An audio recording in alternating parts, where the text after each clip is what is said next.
नमो भगवते वासुदेवाय नमः।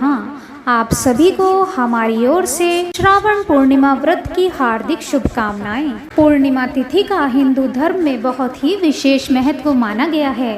जो लोग पूरे विधि विधान के साथ पूर्णिमा का व्रत करते हैं और पूर्णिमा के दिन चंद्रमा को अर्घ्य देते हैं और साथ ही पूर्णिमा व्रत कथा को श्रद्धा पूर्वक और पूरे विश्वास के साथ सुनते हैं, उन पर भगवान विष्णु और माता लक्ष्मी जी की विशेष कृपा होती है और उन्हें जीवन में कभी भी आर्थिक संकटों का सामना नहीं करना पड़ता है और भगवान श्री हरि और माता लक्ष्मी की कृपा से उनकी सभी मनोकामनाएं पूरी हो जाती हैं। कथा शुरू करने से पहले मेरा आप सभी से निवेदन है कि वीडियो को लाइक ज़रूर कर दीजिए और कमेंट बॉक्स में ओम नमो भगवते वासुदेवाय नमः अवश्य लिखें, जिससे संपूर्ण कथा सुनने का फल आप सभी को अतिशीघ्र ही प्राप्त हो जाए। तो आइए शुरू करते हैं पूर्णिमा व्रत की यह पावन कथा।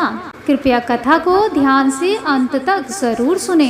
द्वापर युग में एक समय की बात है कि यशोदा जी ने कृष्ण जी से कहा, हे कृष्ण, तुम सारे संसार के उत्पन्न करता, पोषण तथा उसके संहार करता हो।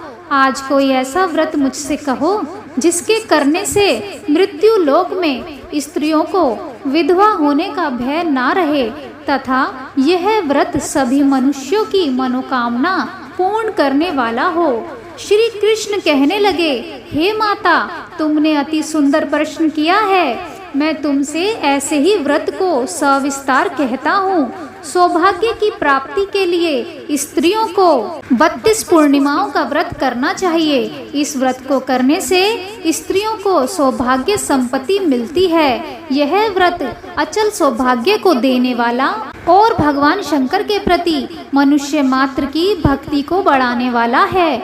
यशोदा जी कहने लगी, हे कृष्ण, सर्वप्रथम इस व्रत को मृत्यु लोक में किसने किया था? इसके विषय के बारे में विस्तार पूर्वक मुझसे कहो। श्री कृष्ण जी कहने लगे कि इस भूमंडल पर एक अत्यंत प्रसिद्ध राजा चंद्रहास से पालित अनेक प्रकार के रत्नों से परिपूर्ण कातिका नाम की एक नगरी थी। वहाँ धनेश्वर नाम का एक ब्राह्मण रहता था और उसकी स्त्री अति सुशील और रूपवती थी। दोनों ही उस नगरी में बड़े प्रेम से साथ रहते थे। घर में धन धान्य आदि की कोई कमी नहीं थी। उनको एक बहुत बड़ा दुख था, उनके कोई संतान नहीं थी, जिस वजह से वह बहुत दुखी रहा करते थे। एक दिन एक बड़ा तपस्वी योगी उस नगरी में आया।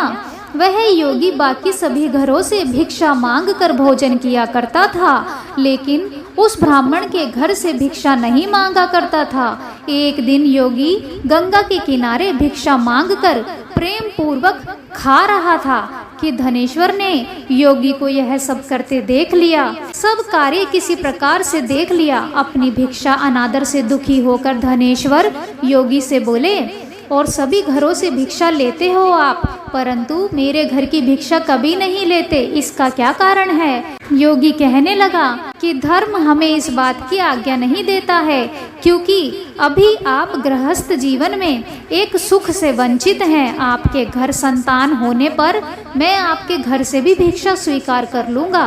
उन्होंने कहा कि जिसे संतान नहीं है उसके घर से भिक्षा लेने से मेरे भी पतित हो जाने का भय है। धनेश्वर यह सब बात सुनकर बहुत ही दुखी हुआ और हाथ जोड़कर योगी के पैरों पर गिर पड़ा तथा दुखी मन से कहने लगा कि आप मुझे संतान प्राप्ति के उपाय बताइए। आप सर्वज्ञ हैं, मुझ पर अवश्य ही यह कृपा कीजिए। धन की मेरे घर में कोई कमी नहीं है, लेकिन मैं संतान न होने के कारण अत्यंत दुखी हूँ। आप मेरे इस दुख का हरण कीजिए। यह सुनकर योगी कहने लगे, तुम चंडी की आराधना करो। घर पहुंचकर उन्होंने यह सारी बात अपनी पत्नी को बताई और खुद वन में चला गया। वन में पहुंचकर उसने चंडी की आराधना की और उपवास किया। चंडी ने 16 दिन उसको सपने में दर्शन दिए और कहा कि हे धनेश्वर, जा, तेरे पुत्र होगा, लेकिन उसकी आयु सिर्फ 16 वर्ष की होगी। 16 वर्ष की आयु में ही उसकी मृत्यु हो जाएगी। अगर तुम दोनों स्त्री और पुरुष 32 पूर्णिमाओं का व्रत करोगे तो यह दीर्घायु हो जाएगा। जितनी तुम्हारे सामर्थ्य हो उतने आचे के दिए जलाकर शिव जी का पूजन करना, लेकिन पूर्णमासी 32 ही होनी चाहिए। सुबह होते ही तुम्हें इस स्थान के पास एक आम का पेड़ दिखाई देगा। उस पर चढ़कर एक फल तोड़कर अपने घर लेकर जाना और अपनी स्त्री को इसके बारे में बताना। सुबह स्नान होने के बाद वह स्वच्छ होकर शंकर जी का ध्यान करके उस फल को खा ले, तब शंकर भगवान की कृपा से उसके गर्भ हो जाएगा। जब ब्राह्मण सुबह उठा तो उसे उस स्थान पर एक आम का पेड़ दिखाई दिया और वह उससे फल तोड़ने के लिए चढ़ा, लेकिन वह पेड़ पर चढ़ नहीं पा रहा था। यह देखकर उसे बड़ी चिंता हो गई। उसने भगवान गणेश जी की उपासना की और कहा, हे दयानिधे, अपने भक्तों के विघ्नों का नाश करके उनके मंगल कार्यों को करने वाले, दुष्ट का नाश करने वाले, रिद्धि सिद्धि देने वाले, आप मुझे इतना बल दें कि मैं अपनी मनोकामना पूरी कर सकूं। इसके बाद वह पेड़ से फल तोड़कर अपनी पत्नी के पास पहुंचा। उसकी पत्नी ने अपने पति के कहे अनुसार इस फल को खा लिया और वह गर्भवती हो गई। देवी की कृपा से उसे बहुत ही सुंदर पुत्र पैदा हुआ। उसका नाम उन्होंने देवीदास रखा। माता पिता के हर्ष और शौक के साथ वह बालक बढ़ने लगा। भगवान की कृपा से बालक बहुत ही सुंदर था, सुशील और पढ़ाई लिखाई में भी बहुत ही निपुण था। दुर्गा जी के कहे अनुसार उसकी माता ने 32 पूर्णमासी का व्रत रखा। जैसे ही 16वां वर्ष लगा, दोनों पति पत्नी बहुत ही दुखी हो गए, कहीं उनके पुत्र की मृत्यु ना हो जाए। उन्होंने सोचा कि अगर उनके सामने यह सब हुआ तो वह कैसा देख पाएंगे। तभी उन्होंने देवीदास के मामा को बुलाया और 1 वर्ष के लिए देवीदास को काशी में पढ़ने के लिए भेज दिया। 1 वर्ष के बाद उसे वापस लेकर आ जाना, ऐसा कहकर उसके मामा के साथ देवीदास को भेजा। देवीदास अपने मामा के साथ एक घोड़े पर सवार होकर चला गया।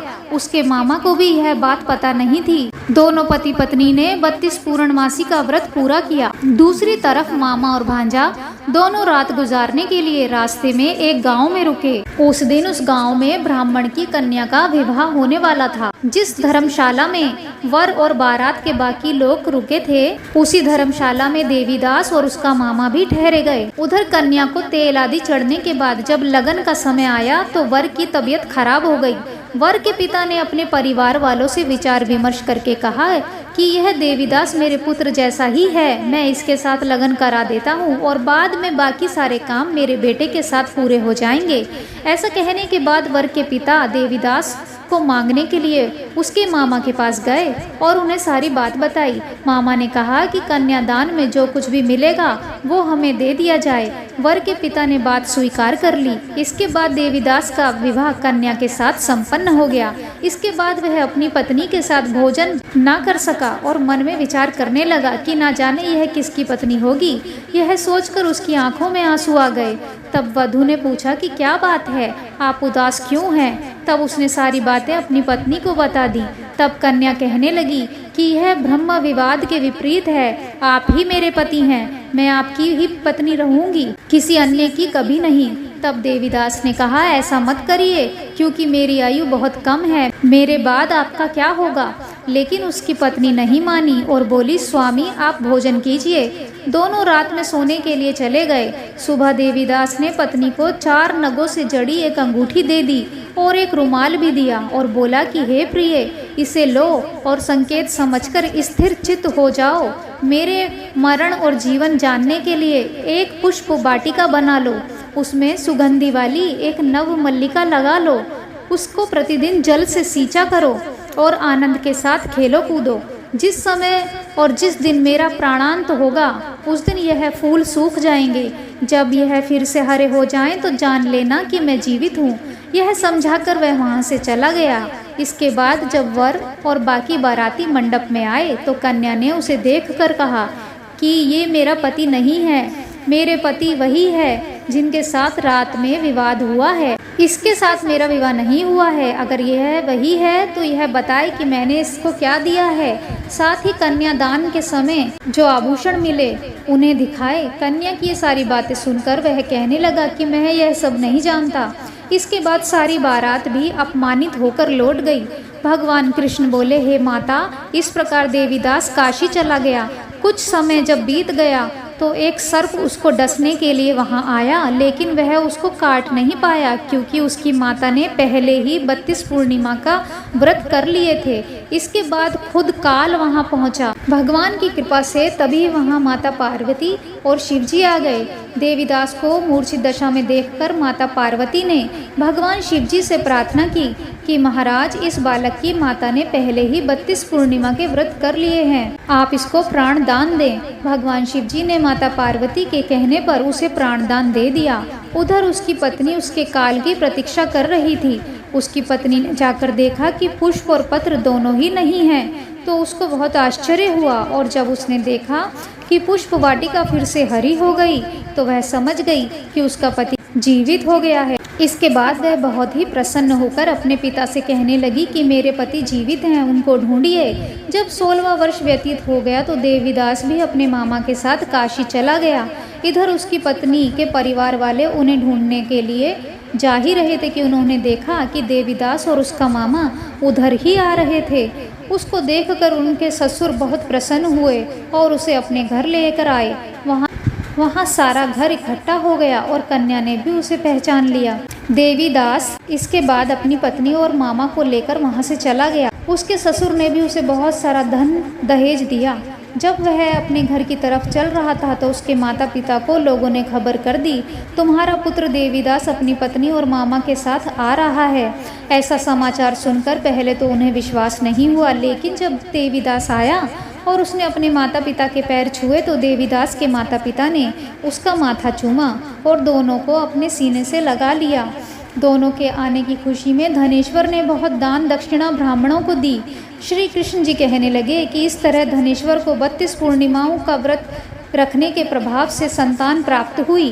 जो स्त्रियां इस व्रत को करती हैं वे जन्म जन्मांतर तक वैधव्य का दुख नहीं भोगती हैं और सदैव सौभाग्यवती रहती हैं। यह मेरा वचन है। यह व्रत संतान देने वाला और सभी तरह की मनोकामनाओं को पूरा करने वाला है। जय श्री हरि। तो यह थी पूर्णिमा व्रत कथा पूरी सुनने के लिए आप सभी का बहुत बहुत धन्यवाद।